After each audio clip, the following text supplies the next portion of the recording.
How is it going, everybody? Welcome back to Flurry Sports. While we give our immediate live reactions following Hard Knocks episode 2. If you are just tuning in for the first time, we did this last week as well. Our reactions immediately after episode 1 of Hard Knocks. And obviously, if you're watching this for the first time, we do this every single night that Hard Knocks is on. So immediately following the show around 10 p.m. Central, we are hopping on here. We will be doing this for the rest of the off season or preseason, I guess is what we're in now. Luke, how are you doing? What's your immediate thoughts after watching this week's episode? Well, I think the immediate thoughts are right. It feels like everyone's favorite clips whenever they see him go viral or anything is it's the mentalist coming in, and blowing the socks off of everybody in the building. I thought just overall as an episode, I thought it was a good Rob Saleh episode. And of course, we've been talking about, the Aaron Rodgers show, but I also thought it was a fun Nicole Hardman show as well. It was a good Nicole Hardman show. But for sure, I think Salah was definitely more of a feature this time than last time. Aaron Rodgers obviously will continue to be a main character on every single episode if you want to view it that way. But it definitely wasn't all about him this time. It was more about the team, more people stepping up. Nicole Hardman was fun. Quinnen Williams was awesome. Yeah, always. Which, we love him, so it's not a surprise for us. But I feel like this is going to be the first time a lot of people are introduced to him. Well, right, and he's so fucking good at football. So good. So underrated. Like, legitimately you can argue he's the best defensive tackle in football right now. Yeah. So good. So good. Definitely the leader of that defense. If you're a Packer fan, we have a large Packer audience. Very similar to what Kenny Clark is to the Packers. Quinnen Williams is that to the Jets, except for just on a better unit. But he's a similar type of player. Very, very good. But yeah, I think it was a good Hard Knocks episode. I will say I think it was a little bit. It was just more stories, so I feel like it was less exciting overall. But it was still a good episode, I think. Yeah, I agree. My qualm with it is, you would always love to see more of the opposing team. Yeah, and I understand it's hard to do that and hard to get all the logistics figured out. But I don't know. Let Adam Thielen and Aaron Rodgers rip for a little bit. Let Deuce Staley do more. Right. Like we saw what he was last year. But so I just wrote down a couple things in my notes app while watching it. So we can go back to the first thing you said, I think. And it's the magician, the mentalist, whatever you want to call him. It's always electric. Always. Like, especially if it's just for whatever reason it's different when it's just a group of dudes doing it.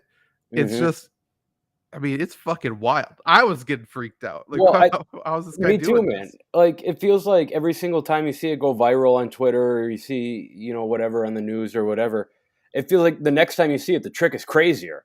And that's what it kind of felt like in this episode with the fucking 3 of diamonds and the goldfish. The goldfish insane. I don't know who said it, but love the line. What if he picked a giraffe? Like, right. Good shit. Jagger, I see you in the chat. If anyone else joins, definitely let us know as well. If you watched Hard Knocks, what your favorite moments were. If you haven't watched this week's Hard Knocks yet and you watched last week's, chime in about that, because definitely want to hear what you think. We're just hanging out, talking about it. But the first thing I thought of, watching it, obviously funny, awesome, relatable. We need to bet Jets over 49ers 31-21. Yep. Like, I'm excited to see where the odds move, because they're going to move a shit ton. Right. That's what I thought he was getting at. Like, I'm like, wow, this is a season-long trick here. Man, it'll be wild if those two teams are in the Super Bowl. Yeah. And this Crazy. Clip coming back. It's irresponsible, but I will bet an irresponsible amount of money on the exact score. I have to. You're right. I mean, it's probably guaranteed, right, that's going to be the highest predicted score of the Super Bowl. It will be an insane clip. I should make the video now. Yeah, right. Yeah, we should clip it now. Yep. Store it away. Set it a reminder on the calendar. Even though I'm sure a lot of people will bring it back. But yeah, that was insane. Second thing I wrote down was just Quinnen Williams. Yeah. The dude is. It's hard to describe it, because like everyone who's been around a good football team has a Quinnen Williams on it, where they're just so happy, so loud, so obnoxiously, but like you love. And those are the guys that flip a switch for some reason. Like when the game's psychopaths. Yeah, the scariest Dude, shit. It's fucking Josh Allen. It's the same thing. Yeah. Yeah. It's man. I mean, to a lesser extent, maybe Brett Favre was that. I mean, he's obviously less serious and turns it on. There's people like that. Jair is a similar guy like that. Fucking Brady. Yeah, obviously. That's probably the greatest example. Yeah. It's Quinnen Williams is a scary, scary dude that is so funny, and I hope he gets featured more. Jager wants to know would we say the Jets are contenders? Yeah. They're my number one contender.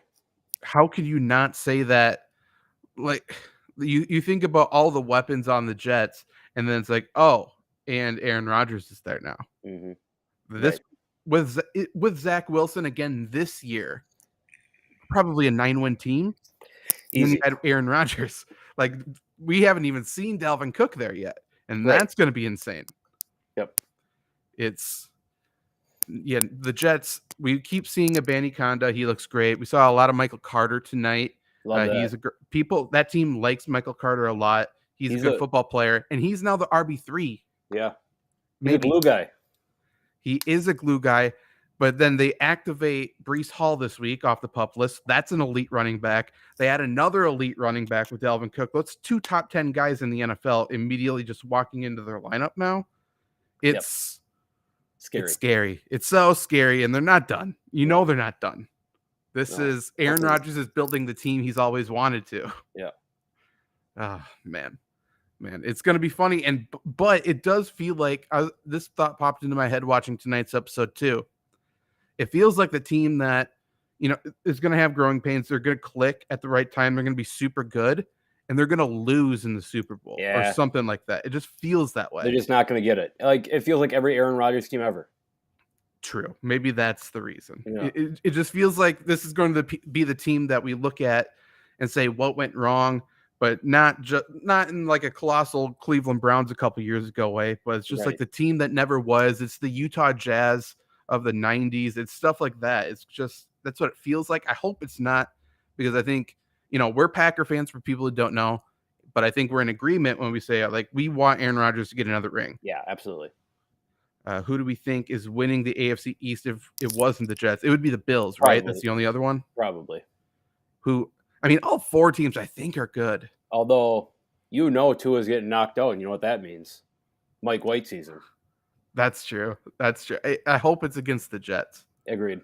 I will say that. Like, that would be incredible. Mike White's putting up 500 on the Jets. Oh, for sure. Yeah. For sure. It's going to be obnoxious. We're going to get Tyreek Hill saying he throws the nicest ball he's ever caught. Yeah. Like you said with Tua. That whole division, though, it's wild. It is. It's a good division. Very good, because I think the Patriots are good. Yeah. I mean, they're fine.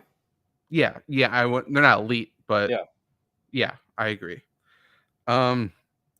Any specific moments that pop out to you from the show? Yeah.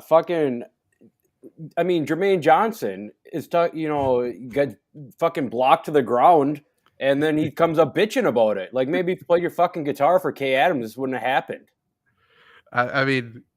We don't know that that's not the reason. This dude sucks, Zach. For people who don't know, we do pretty extensive draft coverage at FlurrySports.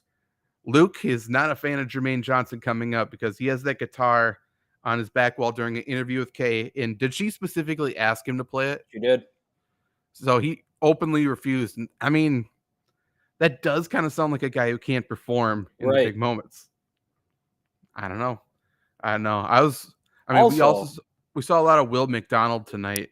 Yeah. And that seemed like a weird draft pick, but maybe he's just replacing Jermaine. I hope so. Because, first of all, getting, that looked like it hurts. And when we got to have Jen explain that pain on Lombardi Sweep sometime. But, like, to do it all over your face, that's crazy, isn't it? Yeah. It's different. And then to play with it all. Like, I'm cool with him doing it and everything. It just seems like it fucking hurts. It wouldn't, especially, man, he better have a visor. Like, people are going to be grabbing for that shit. Yeah. I have a feeling the old football fans, the old football heads are really not going to like that moment. Not at all. There's going to be some Jets fans who are, have been waiting for a championship, and they're going to be like, we drafted this guy in the first round. I was surprised. Like, I forgot they drafted Will McDonald Right. 15th overall. Yeah, They they need him. they need him for whatever reason. I feel like a lot of people. I mean, the big acquisition was Rodgers. That kind of felt like the first round pick. Yeah. So Will McDonald and he's also not like he might be a good player. He's not exciting because it's an Iowa State guy. Right. But I mean, that's like, it feels like how all their signings were, right? You just made it, you just said their big one was Rodgers. Everything else Mhm. is just extra, but every extra is decent. Oh, for sure. I was driving from Eau Claire or from here to Eau Claire today, so a lot of time to just think about football. Like Mecole Hardman is not a number one receiver. He was that on the Chiefs last year, kind Mhm. of to start. He's not a number two receiver. He definitely served that role in the Chiefs quite a bit. Him as your wide receiver 3, insane, and he might be the wide receiver 4. Right. Like this team is so talented. It's insane. It's so deep too. Every So position. yeah, I mean, they have to cut people, Yeah. which is Which wild. is, I, well, they're I not bet showing it half on of Hard them are. Knock, right? They haven't shown it yet. I feel like half the people cut are going to be a Patriot. It just Yeah. feels that way, and Yeah. they're going to be good Or a Packer. or a Packer. I mean, yeah, especially like Malik Taylor. Why Right. wouldn't he come back? He's getting cut. There's no Right. shot, but And he had a even good Corey game. Davis at wide receiver 5. Right. That's why he might be 3, he might be 4, he might be 5. It doesn't matter. Corey Davis has been a close to 1,000-yard receiver. Yep. Like over and over. Yep. And defensively, we saw no sauce really today. They're going to get a sauce episode soon, you'd think. They have to. I mean, they know. They know. That's going to be like, oh, people are starting to tune out of Hard Knocks. Then we give you a sauce episode. But yeah, he's insane. Quinn's insane. We got a little bit of CJ Mosley. If I want to talk about a low light for the episode, and they turned it around a little bit, the rookie performance is bad. Concerning bad. Like, if It, that's what's going on across the league. Do you think that was a thing that they just didn't even put any thought into and just whipped it up? I don't know, man. But like my respect for Zach Kuntz fell a little bit. Like he can't let this happen. Joe Tippmann, I know you're better than this. Right. Yeah. You're a Wisconsin lineman. How are you not funny? Yeah, it was just a bad thing, man. And it's like, oh, maybe some rookies should be hazed. Yeah, like that's what I'm thinking. Well, it's not good. And I think it pales. Oh, obviously it pales in comparison. But remember how fucking good Aiden Hutchinson was last year, singing Michael Jackson. Right. Yeah. Viral clip, and there's no way. I mean, it was like I said, it was the low light of tonight's episode. Yeah. I got another low light for you as Packer fans here. Okay. When they were trying to distinguish between run and pass fakes for Aaron Rodgers, and Tim Boyle dissected it, and he still got it wrong. Yeah, yeah, short change. Yeah, that one kind of hurt a little bit because you feel like Tim Boyle's with Rodgers forever. Yeah, but it also just kind of shows. And by the way, Zach Wilson being the cocky kid in class is awesome. Yeah, I mean it's on the nose, but Rodgers just feels like the professor, man. Yeah. Like he's so damn smart. It's insane. It's incredible. What else did I have written down? I did write down the Will McDonald piercing. That was interesting. I have something. Sure. Real quick. It'd be short. And we probably talked about it last show, but you can just tell Zach Wilson, like, the confidence is there. Like, he's in a much better spot now than he was 6 months ago. He is. He's just, I mean, he's being able to play without any pressure for the first time in a while. Right. So, I mean, hopefully he's better. There's still a lot of old Zach Wilson in there, though. And it's like, it's hard to watch because, like, you could be better than this. Just shut your mouth for a second. He's still. No, I love it. I love the cockiness. I do, but it's immature cockiness. Unfortunately, I feel that's why it's funny. It is funny. It's funny to watch. Like, if I was his teammate, I'd just be like, shut the fuck up. Right. This year, let's just don't be the issue here. I like the James Campen, Aaron Rodgers. Yeah, of course. Exchange. Aaron Rodgers just outwardly bullying James Campen, lineman coach for the Panthers. People who don't know, he was a former coach with the Packers. Hilarious. People are going to be upset about it. If you're watching this first or this second after reading any headlines, I just want people to know, like, Rodgers wasn't bullying him. They are friends. Like, yeah, I mean, take a sec. They were he was in Green Bay Rodgers' whole career, basically. Yeah. So, like, there's going to be someone who says Aaron Rodgers is fat shaming a coach, and like, let's just relax. That's just guys being guys. Yeah, it was just fun. It was in good fun, and you saw them not make up, but say that they love each other at the end as well after the game and stuff. I also wrote down there's a lot more like defensive attitude this time, like just overall, like the Jets were a little flat, I feel like, last episode, and they were to start this episode. Mm-hmm. And I feel like they're starting to get that fuck you a little bit, which is good. Yep. That's what you need out of that defense, right? Like the offense is going to score points. You just need the defense to be bullies.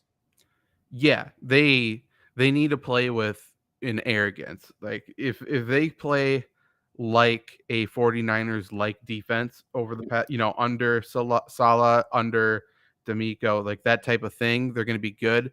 It starts with that offense or that defensive line, and Salah again, baby. Yeah, they're going to be good. They're going to be very good. They're deep too. It's scary. Elwoods, by the way, also cool motherfucker. Awesome. I love Elwoods, dude. What else? Oh, be the instigator. Jesus, be the instigator, not the instigated. That's fair. A good bar. Fair. Great bar. Just an overall good episode. I don't know. Any other thoughts about it? Yeah, I had a thought, and this is a deep thought that I had during the show. But like you watch the episode, and someone even said it like to Rodgers. Too many people. He's going around. Knows everyone. Like Rodgers knows everyone he's ever shaken hands with and everything. Plus, you look into like what a quarterback has to know and all the different plays. You get like you have to say like 15-word plays, shit like that. That's crazy that a human brain can do that. Yeah, it's far. I'm so bad with names. Right. Or anything, just matching people. Like, oh, I've seen you before. Rodgers knows everybody. And then call like his thinking weird or psychotic or whatever, but to be able to think outside of football and put all that football aside and still be a normal person thinking is crazy. Yeah, he operates on a different level. Yeah. Than normal people. Like people. I think that's the biggest disconnect with what the Packers fans, I would say, had with Aaron Rodgers. Like the way he talks, he is very intelligent and articulate, and it comes across as super fucking arrogant. And he's just not arrogant. But you listen to him, and I understand why people are like, that asshole. But it's like, 100%. But like, just listen. He's always this, and he's not talking down to you, even though he has that tone. He's not mansplaining every fucking thing, even though it sounds like it. I think the New York audience will like it. Yeah, 100%. I will say, and maybe this is for Lombardi's sweep, but covering the Packers, there's like Rodgers walked in the room and everyone just shut the fuck up and like, all right, what's happening now? That doesn't happen anymore at Lambeau. No. I mean, there isn't anybody. I mean, Rodgers was the most respected person in the organization there.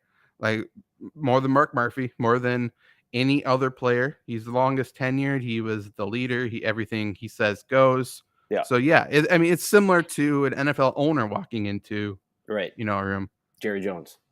Exactly. Like people are going to shut up. Players, obviously, Tom Brady had that. Peyton Manning had that. Good to see the Jets owner talk about paying for Quinnen Williams. That was also Woody Johnson. That's a lot of money. Yeah, like shut the fuck up, dude. Literally a top 10 player in the NFL. Well, also, like you got all the money. You just shut up. Like, it's gonna be fine. But that was a underrated moment, I think. Yeah. Next week, obviously, I think we both want to see more Sauce. That's probably priority. What else are you looking forward to seeing? And I probably should have came prepared. This is me being unprepared. Who do they have next week? I'll look really quick. I don't know. Obviously, I think another moment people are going to be excited for the Dalvin Cook signing. That's coming, obviously. Yeah. They have Tampa next week. Oh, I mean, that'll be good. Yeah. They must be joint practicing this week as well. I think tomorrow, right? Probably. I'm sure they are. Tomorrow and Thursday. Tampa would be going to them. Then the final week of the preseason will be the Giants. So home game for both. Yeah. Joint practices, I'm sure. Yeah, that'll be an interesting one with the defensive psychos that the Giants have. Wink Martindale is going to be dialing up shit in practices. That'll be fun to see a conversation between him and Aaron. Yeah, I think that'll be very because Aaron will call him a psychopath right to his face. Oh, for sure. Yeah, which he is. Yeah, and Wink would laugh directly in his face too and say nothing else. He said, "Yeah, I am," and laugh. Yeah, Wink is different, man. He is insane. But yeah, Buccaneers next week. So, players we would want to even see from the Buccaneers. I don't know. Baker, I guess, right? Right. They'll probably say something about the quarterbacks there. I was thinking in the vein of like, you see, and this is probably just me talking about how much I love Aaron Rodgers, but you see him, you see him meet up with camp today. Like, I want to see him meet up with all his former players around the league on different teams. I know. I wish there was I really wish there was a Raiders joint practice. That'd be just him and Devontae talking shit. That'd be incredible. Yeah, there's. Could you imagine if somehow the stars aligned and the Packers had a joint practice with them this year? Right. It'd be incredible. That would be insane. I'm not even sure. It would be the most attended training camp practice of all 100%. time. Yeah, I would go to everyone and I would take a week off of work to do that.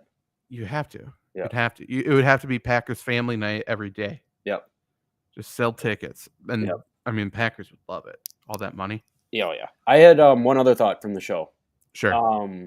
And probably people who are understanding who Nathaniel Hackett is for the first time, it makes sense that he didn't work out as a head coach right away. Yeah. I don't know how many times I have to say it. He's just not, his personality isn't head coach. Right. And he's an offense coordinator. Yeah. And a good one. Yep.